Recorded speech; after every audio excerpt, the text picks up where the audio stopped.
เริ่มขึ้น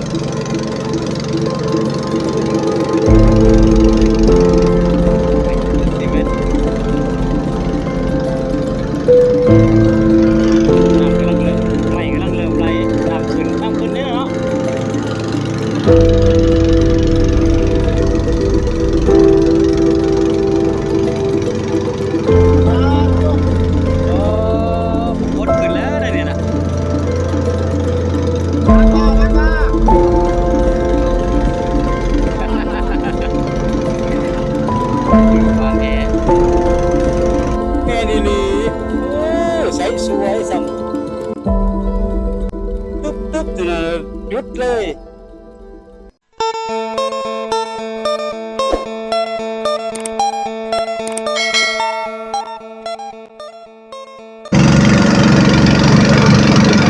ไปดิพี่น้องสุขุมสุขคนพาพี่น้องลงคลองที่เรามาครับหัวหน้าปัญญาเพื่อนทีมงานเก่าใส่ลุยเริ่มอายุหากินใส่เม้นในมือนี่เลยไอเม้นคือเก่าเมื่อก่อนไปใส่เม้นมือนี่ครับมาใส่เม้นอีกมือนี่สภาพลงเขตบึงทะเลนครไกรสอนแขวงสะวรรณเขตสายเป็นของกำลังนำกำลังขุด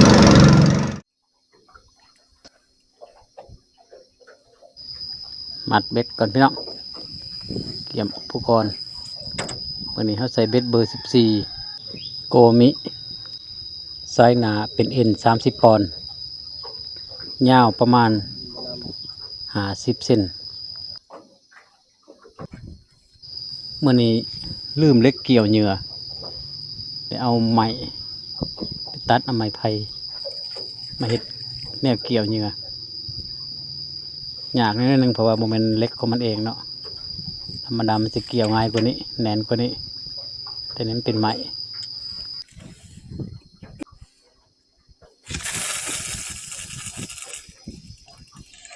โอ้เต็มหนาเจ้าของ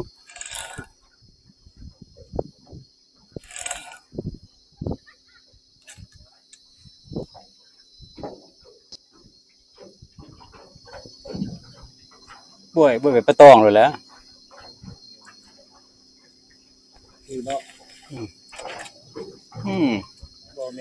อ๋อแม่นะ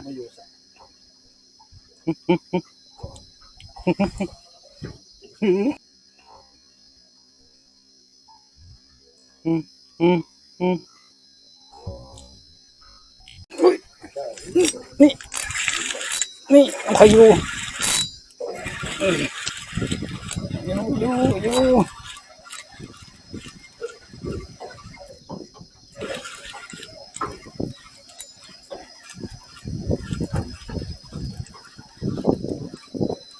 อยู่พี่น้องอยู่ปลาหยังลุ้นกันปลาหยัง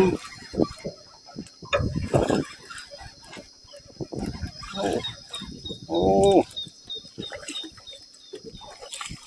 ใส่สวยพี่น้องใส่สวย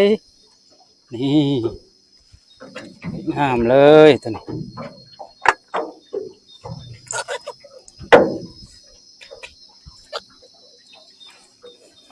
งามเต็มกำเลย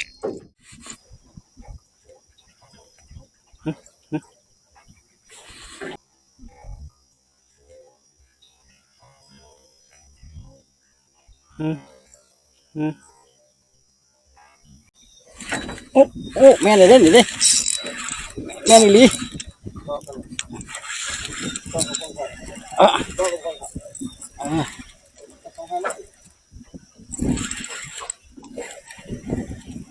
โอ้ยจะบอกเป็นเกาะบ่ยักเอามากินดึกนึกข้างเวียนบ้างฮะเดี๋ยวไปเลย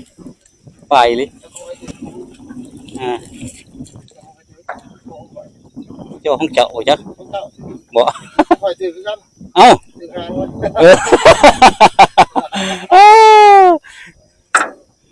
แล้วตัวเลขแหกมานมาแล้วถึก2 หลังเลยตัวเดียว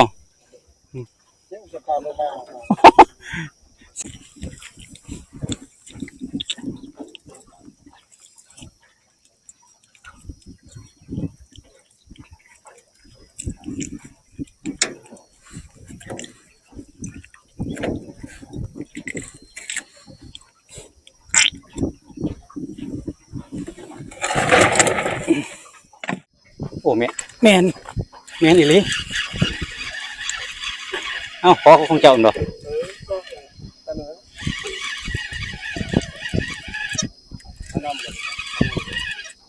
โอ้มันบ่ติดสำบ่ปลาอันเด้ ถูกอยู่อายุปลามาอยู่นี่นะนี่เอิ้นว่าปลาเพาะยับแล้ว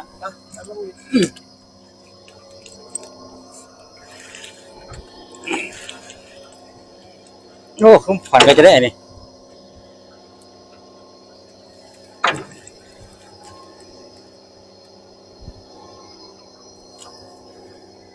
อ้าว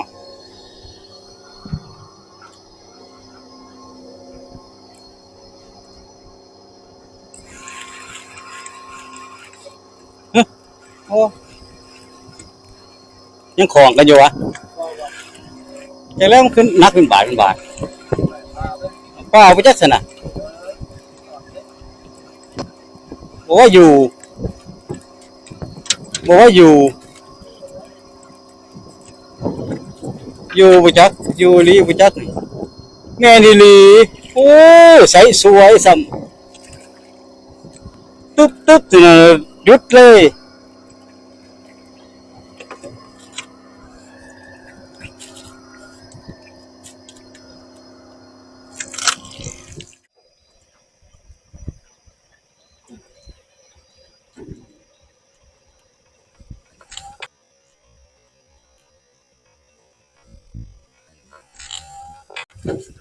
นี่อยู่เด้วันนี้เด้ขันหนอกอยู่แล้ววันนี้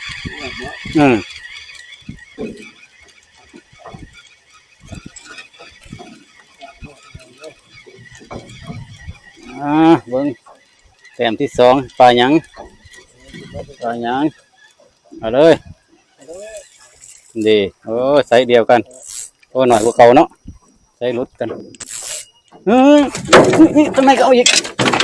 ทำไมเอาอีกโอ้มาแล้วทำไมก็เอาอีกแล้วสอนเลย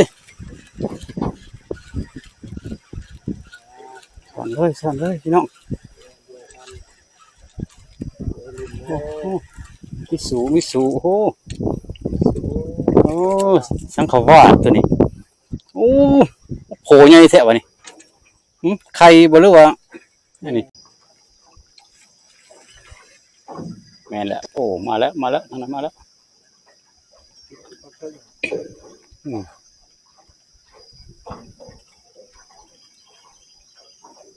ขันหนอกกระตอดบ่อะ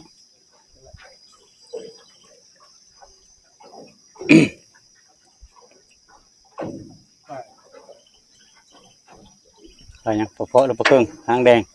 โอ้หางแดงเพิ่นมาหางแดงก็ได้เพิ่นมาหลังหางแดงเลยคือแล้ว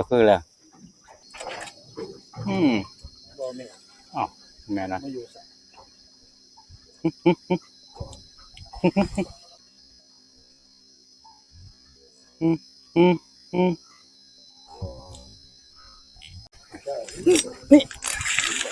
นี่คอยอยู่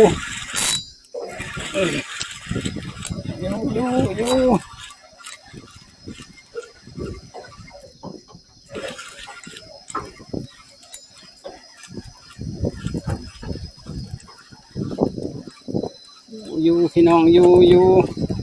ปลาหยังลุ้นกันปลาหยัง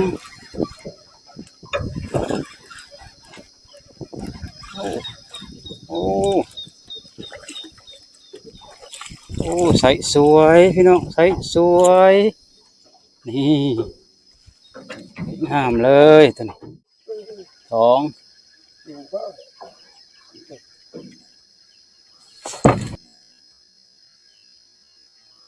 นี่มาให้กันเฮาก็ดี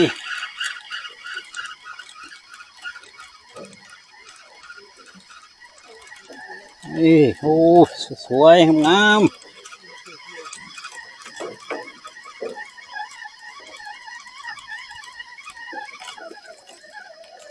โอ้เฮาปรากฏ ปรากฏโอ้ยเบิ่ง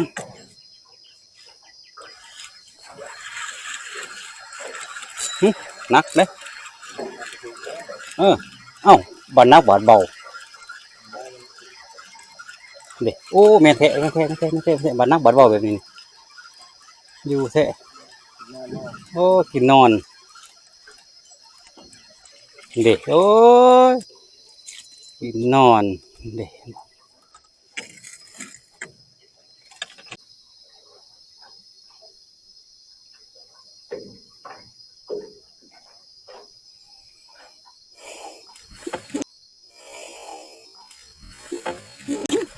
นี่ข้างนอกบ่มีนะเอ้าอยู่หรือบ่อยู่ดิโอ้ยบ่ติดว่ะโอ้ย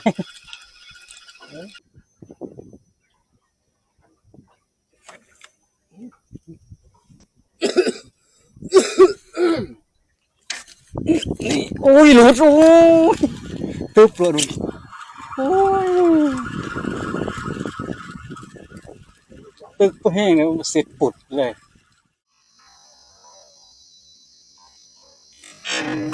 อืมอยู่หรือบ่อยู่วะนี่บ่อยู่ซึ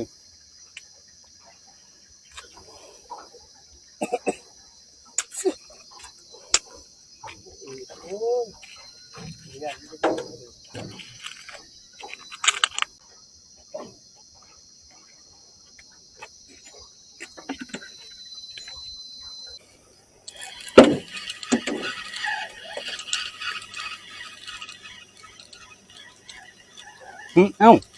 ติดเลยสิบ่โอ้โหแสดงว่าติดตอนนั้นบ่ติดซะนะ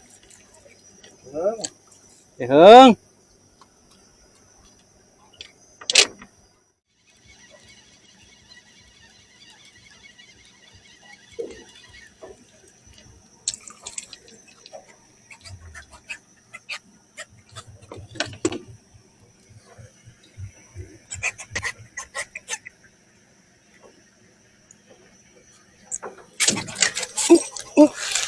โอ้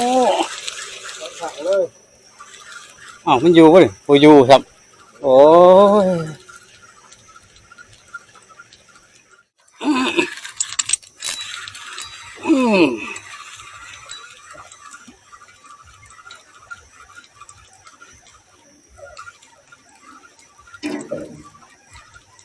นักแน่ตัวนี้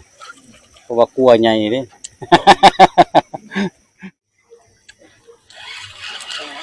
โอ้อยู่อีหลี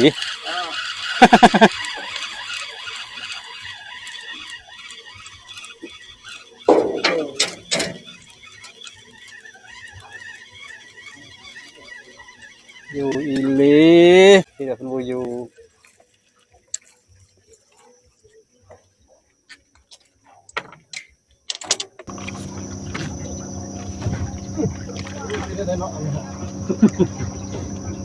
เอ้าอยู่เลยโอ้ยอยู่เฉย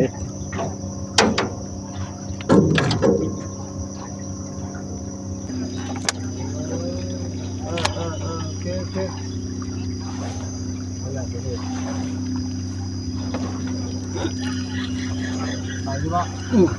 ฮะเดี๋ยว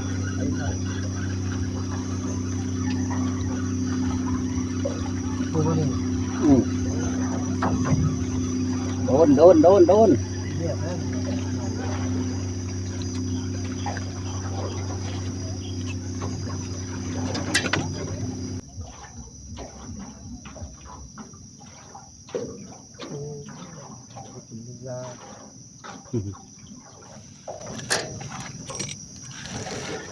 ต่อแล้วแต่นี่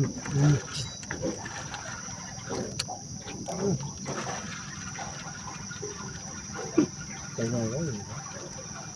รับแทนเป็นเนาะแคนลิงวะโอ้สวย